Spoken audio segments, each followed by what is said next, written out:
How's it going, folks? This is my 2018 Subaru Impreza.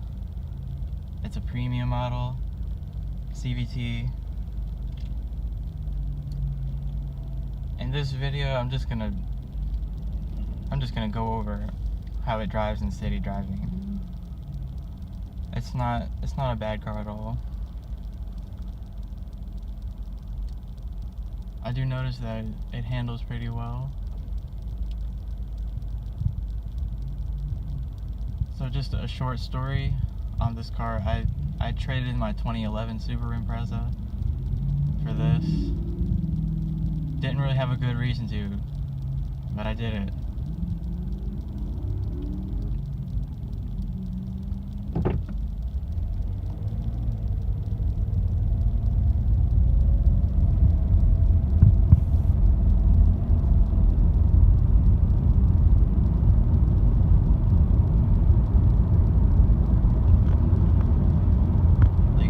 Acceleration, you can pretty much keep it under 2,000 RPM.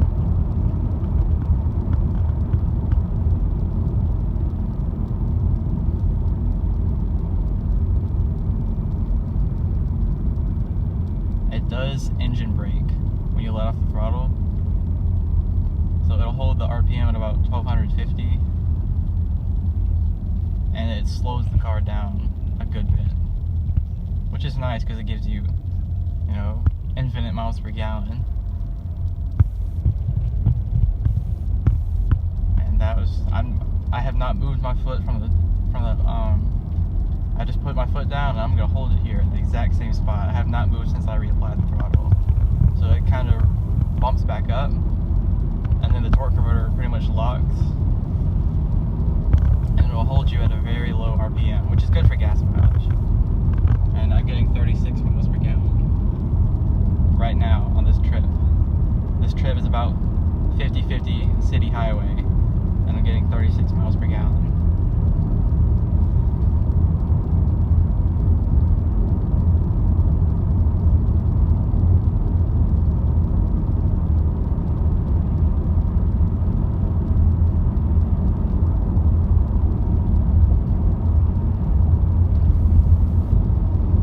My absolute favorite thing about the CVT is how low it keeps the revs. Because the way I drive, I like to take it easy, take it slow, and just most automatic transmissions like to keep you around 2,000 RPM, but this one will easily do under that with no issues. It will happily keep you well below 2,000 RPM, which I like. That's the main reason I didn't get the manual, was because in the manual, you're limited by 5th gear, and in 5th gear in this car is 1,600 RPM at 40 miles an hour, 2,000 at 50, 2,400 at 60, 2,800 at 70. But this thing it's very low revving.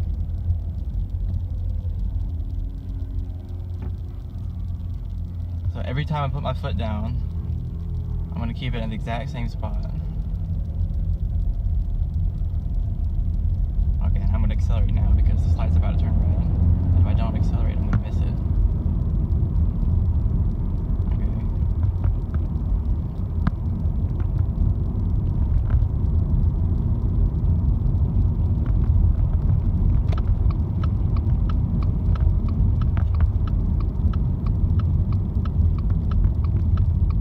Definitely handles very nicely.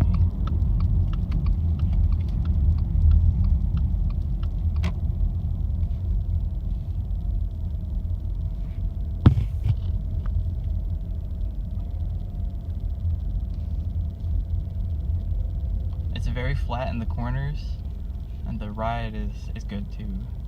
But it's a new car, so you'd expect that. Only 106 miles.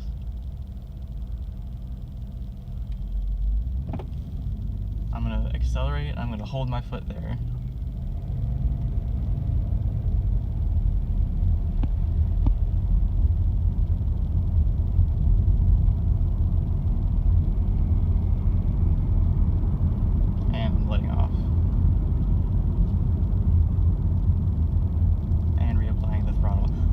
noticing is that when you reapply the throttle, when it's engine braking, it's very jerky, especially at lower speeds.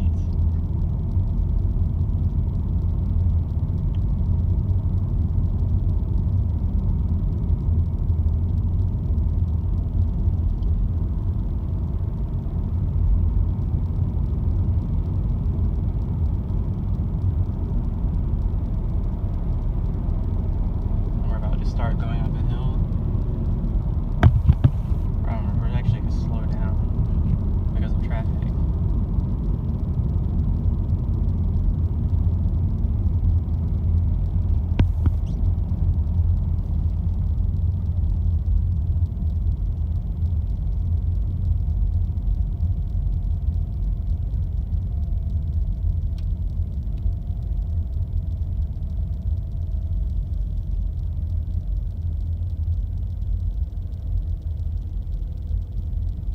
Brakes are excellent. Easy, smooth.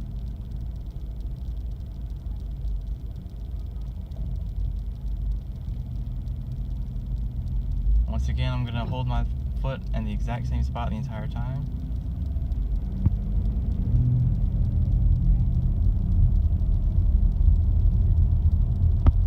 Still have not moved my foot.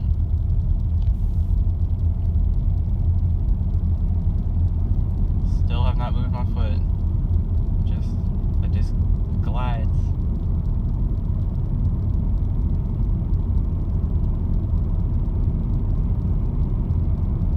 Now we're gonna start going down a hill. I may need to let off. Okay, I'm letting off.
A lot of people complain about power in this car, and there's really no justification for that, because this car has plenty of power.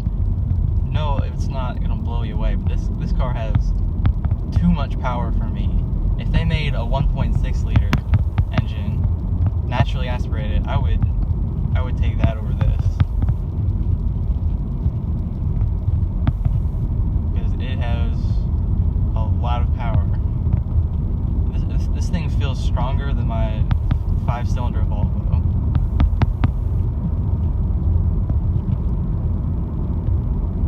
Feels like it has more low-end torque than that does. And I haven't taken this thing over 3,000 RPM yet, because it's not even broken in.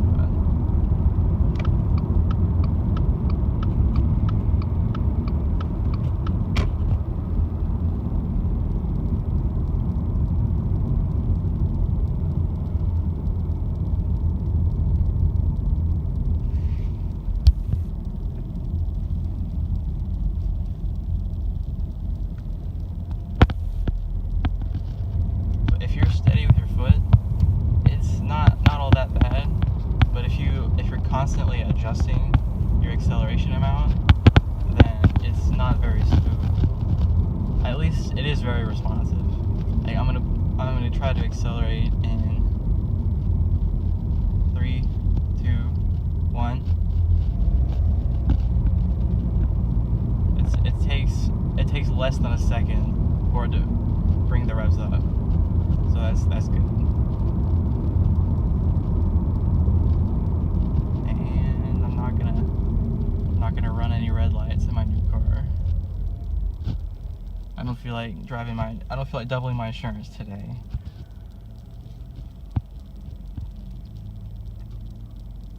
So since there's no one in front of me, now this is a very short stretch, but I might try to bring it up to 2,500 RPM just to show you.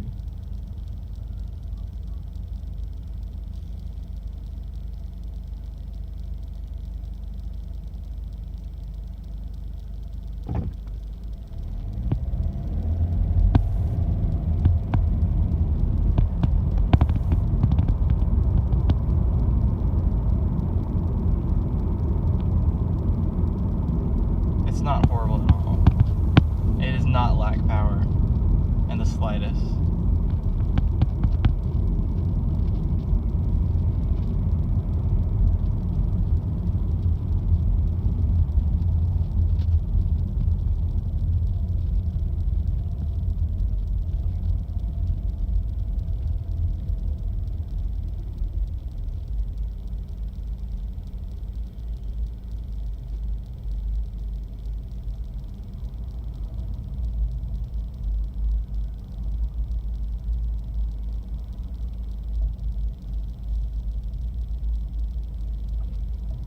So one thing, if you're now in my Volvo, I basically steadily increase my throttle pressure as I build my speed. But if you do it in this car, you'll confuse the CVT. Like I'll do it, what I normally do in my Volvo, I'll do right now. You can see it tried to lock up a little bit, but I just keep giving it more and more throttle, and it kind of confuses it a little bit. But as long as you're steady with your foot, then it performs amazingly.